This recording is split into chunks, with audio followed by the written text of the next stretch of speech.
Hi friends, Janvi's ಕಿಚನ್ಗೆ ಸ್ವಾಗತ. ಇವತ್ತು ನಾನು ತೋರಿಸ್ತಿರೋ ಅಡುಗೆ ನಮ್ಮ ಸಾಂಪ್ರದಾಯಿಕ ಅಡುಗೆಯಾದ ಗೋಧಿಯ ತಂಬಿಟ್ಟು ಹೇಗೆ ಮಾಡೋದು ಅಂತ ನೋಡೋಣ ಬನ್ನಿ.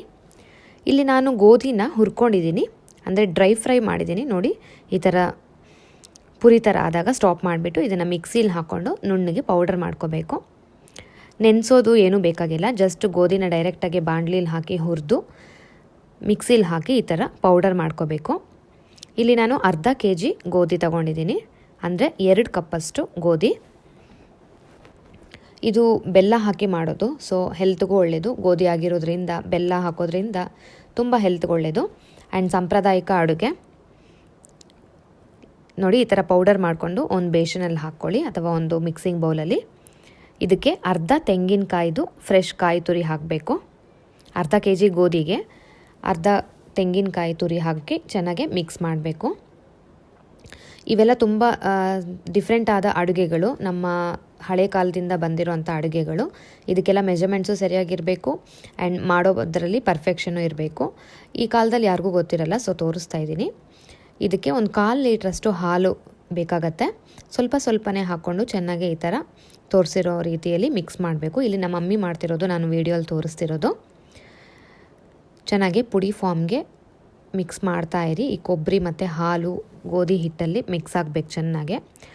ಇದನ್ನು ನಾವು ಎತ್ಕೊಂಡು ಹಿಂಡಿದ್ರೆ ಇದು ಹಿಡಿ ಥರ ಬರಬೇಕು, ಅಷ್ಟುವರೆಗೂ ಹಾಲು ಹಾಕಿ ಮಿಕ್ಸ್ ಮಾಡ್ತಾನೆ ಇರಬೇಕು. ಒಂದೊಳ್ಳೆ ಪ್ರೊಸೀಜರಲ್ಲೇ ಮಾಡ್ತಾರೆ ನಮ್ಮ ಹಳೆ ಕಾಲದ ಅಡುಗೆಗಳೆಲ್ಲ, ಸೊ ಅದೇ ಪ್ರೊಸೀಜರ್ ಫಾಲೋ ಆದರೆ ಪರ್ಫೆಕ್ಟಾಗಿ ಬರುತ್ತೆ ನಮಗೆ. ನೋಡಿ, ಈ ಥರ ಹಿಡಿ ಬಂದರೆ ಆಗಿದೆ ಅಂತ. ಇದನ್ನು ಒಂದು ತಟ್ಟೆ ಮುಚ್ಚಿಬಿಟ್ಟು ಒಂದು 1 ಅವರ್ ಬಿಟ್ಬಿಡಬೇಕು. ಆ ಕೊಬ್ಬರಿ ಮತ್ತು ಹಾಲಲ್ಲಿ ಆ ಗೋಧಿ ಹಿಟ್ಟು ನೆನಿಬೇಕು. ಸೊ ತಟ್ಟೆ ಮುಚ್ಚಿಬಿಟ್ಟು 1 ಅವರ್ ಬಿಟ್ಬಿಡಿ. ಈಗ ನಾವು ಬೆಲ್ಲದ ಪಾಕ ಮಾಡ್ಕೋಬೇಕು. ಇದಕ್ಕೊಂದು ಬಟ್ಲು ತಗೊಳ್ಳಿ. 2 ಕಪ್ ಗೋಧಿಗೆ 2 ಕಪ್ಪು ಪುಡಿ ಮಾಡ್ಕೊಂಡಿರೋಂಥ ಬೆಲ್ಲ ಹಾಕಬೇಕು. ಇದು ಮೀಡಿಯಮ್ ಸ್ವೀಟು. ಸ್ವಲ್ಪ ಜಾಸ್ತಿ ಬೇಕು ಅಂದರೆ ಪ್ರಮಾಣ ಜಾಸ್ತಿ ಹಾಕ್ಕೊಳ್ಳಿ. ಒಂದು ಅರ್ಧ ಗ್ಲಾಸಷ್ಟು ಅಥವಾ ಅರ್ಧ ಕಪ್ಪಷ್ಟು ನೀರು ಹಾಕಿ ಈ ಬೆಲ್ಲ ಕರಗೋವರೆಗೂ ಮೀಡಿಯಮ್ ಫ್ಲೇಮಲ್ಲಿಟ್ಟು ಮಿಕ್ಸ್ ಮಾಡ್ತಾ ಇರಿ. ಇದಕ್ಕೆ ಬೆಲ್ಲದ ಪಾಕ, ಉಂಡೆ ಪಾಕ ಅಂತೀವಿ, ಆ ಪಾಕ ಬಂದರೆ ನೆಕ್ಸ್ಟ್ ಪ್ರೊಸೀಜರ್ಗೆ ನಾವು ಮೂವ್ ಆಗ್ಬೋದು. ನೋಡಿ, ಬೆಲ್ಲ ಎಲ್ಲ ಕರಗ್ತಾ ಇದೆ. ಈಗ ಇದನ್ನು ಫಿಲ್ಟರ್ ಮಾಡ್ಕೊಳ್ಳೋಣ. ಬೆಲ್ಲದಲ್ಲಿ ಕಸ ಕಡ್ಡಿ ಏನಾದರೂ ಇದ್ದರೆ ತೆಗಿಯೋಕ್ಕೆ ಈ ಥರ ನಾವು ಫಿಲ್ಟರ್ ಮಾಡ್ಕೊತಾ ಇರೋದು. ಈಗ ಈ ಬೆಲ್ಲದ ನೀರನ್ನು ಮೀಡಿಯಮ್ ಫ್ಲೇಮಲ್ಲಿಟ್ಟು ಚೆನ್ನಾಗಿ ಕುದಿಸೋಣ. ಇದು ಕುದ್ದು ಗಟ್ಟಿಯಾಗಿ ಉಂಡೆ ಪಾಕ ಬರಬೇಕು. ನೋಡಿ, ಆಲ್ಮೋಸ್ಟ್ ಇದು ಗಟ್ಟಿ ಆಗ್ತಾ ಬಂದಿದೆ. ಇದು ಉಂಡೆ ಪಾಕ ಬಂದಿದೆಯಾ ಇಲ್ವಾ ಅಂತ ಟೆಸ್ಟ್ ಮಾಡೋಣ. ಅದಕ್ಕೆ ನಾನು ಒಂದು ಟ್ರಿಕ್ ಹೇಳ್ಕೊಡ್ತೀನಿ.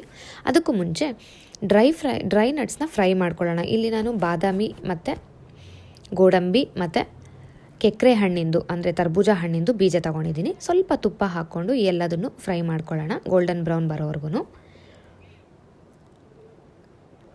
ಇದು ತರ್ಬೂಜ ಹಣ್ಣಿನ ಬೀಜ, ಅದನ್ನು ಹಾಕಿ ಸ್ವಲ್ಪ ಫ್ರೈ ಮಾಡಿಕೊಂಡು ಇದನ್ನು ಪಕ್ಕಕ್ಕೆ ರೆಡಿಯಾಗಿ ಇಟ್ಕೊಳ್ಳೋಣ. ಕುದ್ದೀತಾ ಇರೋವಂಥ ಬೆಲ್ಲದ ನೀರನ್ನ ಒಂದು ಚಿಕ್ಕ ಕಪ್ಪಲ್ಲಿ ನೀರು ತಗೊಂಡು ಸ್ವಲ್ಪ ಹಾಕಿ ಈ ಥರ ಒಂದೇ ಹತ್ತಿರಕ್ಕೆ ಎಳಿಬೇಕು. ನೋಡಿ, ಇದು ಉಂಡೆ ಆಕಾರಕ್ಕೆ ಏನಾದರೂ ಬಂದರೆ ಕೈಗೆ ಮೆತ್ಕೊಳ್ದಿರ ಪಾಕ ರೆಡಿಯಾಗಿದೆ ಅಂತ. ಸೊ ಇವಾಗ ನಾವು ಕಲಿಸ್ಕೊಂಡಿದ್ದಿದ್ವಲ್ಲ ಗೋಧಿ ಹಿಟ್ಟು, ಅದು ಸ್ವಲ್ಪನೇ ಹಾಕ್ಕೊಂಡು ಮಿಕ್ಸ್ ಮಾಡ್ತಾ ಇರಬೇಕು. ಇದು ಕೈ ಬಿಡಬಾರ್ದು. ಮನೇಲಿ ಯಾರಾದರೂ ಇದ್ದರೆ ಹೆಲ್ಪ್ ತಗೊಳ್ಳಿ. ಹಿಟ್ಟೆಲ್ಲ ಹಾಕಿ ಚೆನ್ನಾಗಿ ಮಿಕ್ಸ್ ಮಾಡಬೇಕಿದು. ಫ್ಲೇಮ್ ಮೇಲೆ ಇಟ್ಟಿರಿ, ಸಿಮ್ ಫ್ಲೇಮಲ್ಲಿ. ಇದು ಗಟ್ಟಿ ಆಗ್ತಾ ಬರುತ್ತೆ ಆ್ಯಂಡ್ ಪಾಕದಲ್ಲಿ ಈ ಗೋಧಿ ಹಿಟ್ಟು ಚೆನ್ನಾಗಿ ಮಿಕ್ಸ್ ಆಗಿ ಕುದೀತಾ ಬರುತ್ತೆ. ಇದಕ್ಕೆ ಒಂದು 4 ಸ್ಪೂನಷ್ಟು ತುಪ್ಪ ಒಂದು ಸಲ ಹಾಕ್ಕೊಂಡು ಚೆನ್ನಾಗಿ ಫ್ರೈ ಮಾಡಬೇಕು. ಕೈ ಬಿಡಲೇಬೇಡಿ, ನಿಮಗೆ ತಡ ಕಟ್ಟತ್ತೆ. ಸೊ ಮಿಕ್ಸ್ ಮಾಡ್ತಾ ಇರಿ. ತುಪ್ಪ ಆವಾಗವಾಗ ಹಾಕ್ಕೋಬೇಕು. ಒಟ್ಟು ನಾನು 10 ಸ್ಪೂನ್ ತುಪ್ಪ ಯೂಸ್ ಮಾಡಿದ್ದೀನಿ ಈ ಡಿಶ್ಗೆ. ಇದರಲ್ಲಿರೋ ಎಲ್ಲ ಪದಾರ್ಥಗಳೂ ಒಳ್ಳೆಯದೇ, ಬೆಲ್ಲ, ಗೋಧಿ, ತುಪ್ಪ ಆ್ಯಂಡ್ ಡ್ರೈ ಫ್ರೂಟ್ಸೂ ಒಳ್ಳೆಯದೇ. ಸೊ ಈಸಿಯಾಗಿ ಮಾಡ್ಕೋಬೋದು ಮನೆಯಲ್ಲೇ. ಪ್ರೊಸೀಜರ್ ಏನು ಕಷ್ಟ ಇಲ್ಲ, ಡಿಟೋ ಪ್ರೊಸೀಜರ್ ಫಾಲೋ ಮಾಡಿದ್ರೆ ಪರ್ಫೆಕ್ಟಾಗೇ ಬರುತ್ತೆ. ನೋಡಿ, ಅದು ಗಟ್ಟಿ ಆಗಿದೆ. ಸ್ಟವ್ ಆಫ್ ಮಾಡ್ಕೊಂಡಿದ್ದೀನಿ. ಇಲ್ಲೊಂದು ಪ್ಲೇಟಲ್ಲಿ ಒಣ ಕೊಬ್ಬರಿದು ತುರಿ, ಹುರಿದಿರೋ ಅಂಥ ಬಿಳಿ ಎಳ್ಳು, ಅವೆರಡೂ ಒಂದು ಪ್ಲೇಟಲ್ಲಿ ಹಾಕ್ಕೊಂಡು ಚೆನ್ನಾಗಿ ಮಿಕ್ಸ್ ಮಾಡಬೇಕು. ಇದನ್ನು ನಾವು ತಂಬಿಟ್ಟು ಮೇಲೆ ಗಾರ್ನಿಷ್ ಮಾಡೋಕ್ಕೆ ಯೂಸ್ ಮಾಡ್ತೀವಿ. ನೋಡಿ, ಉಂಡೆ ಕಟ್ಟೋ ಹದಕ್ಕೆ ಬಂದಾಗ ನಾವು ಈ ಮಿಶ್ರಣನ ಸ್ಟವ್ ಆಫ್ ಮಾಡ್ಕೊಂಡಿದ್ದೀವಿ. ಈಗ ಬಿಸಿ ಇದ್ದಾಗೆ ಇದು ಉಂಡೆ ಕಟ್ಟಿಬಿಡಬೇಕು. ಭದ್ರ ಕೈ ಚಿಕ್ಕ ಚಿಕ್ಕದಾಗಿ ತಗೊಂಡು ಉಂಡೆ ಕಟ್ಟಿ ಅದನ್ನು ಸ್ವಲ್ಪ ಪ್ರೆಸ್ ಮಾಡಿ ಈ ಎಳ್ಳು ಮತ್ತು ಕೊಬ್ಬರಿ ಮಿಶ್ರಣದಲ್ಲಿ ಈ ಥರ ಹೊರಲಾಡಿಸ್ಬೇಕು. ಸೊ ಅದಕ್ಕೆ ಅಂಟ್ಕೋಬೇಕು ಎಳ್ಳು ಮತ್ತು ಕೊಬ್ಬರಿ. ಈ ಥರ ಎಲ್ಲ ಮಾಡಿ ಇಟ್ಕೋಬೋದು. ಇದೊಂದು 10 ದಿನದ ಮೇಲೆ ಆಚೆ ಇಟ್ಟರೆ ಇರುತ್ತೆ. ನೀವು ಫ್ರಿಜ್ಜಲ್ಲಿ ಇಟ್ಕೊಂಡು ಬೇಕಾದಾಗ ಸರ್ವ್ ಮಾಡ್ಕೋಬೋದು. ಇದು ಹಳೆ ಕಾಲದ ಸಾಂಪ್ರದಾಯಿಕವಾದ ಗೋಧಿಯ ತಂಬಿಟ್ಟು. ಯಾವ ಥರ ಮಾಡೋದು ಅಂತ ತಿಳ್ಕೊಂಡ್ರಲ್ಲ, ಮಾಡಿ ಹೇಗೆ ಬಂತಂತ ತಿಳಿಸಿ.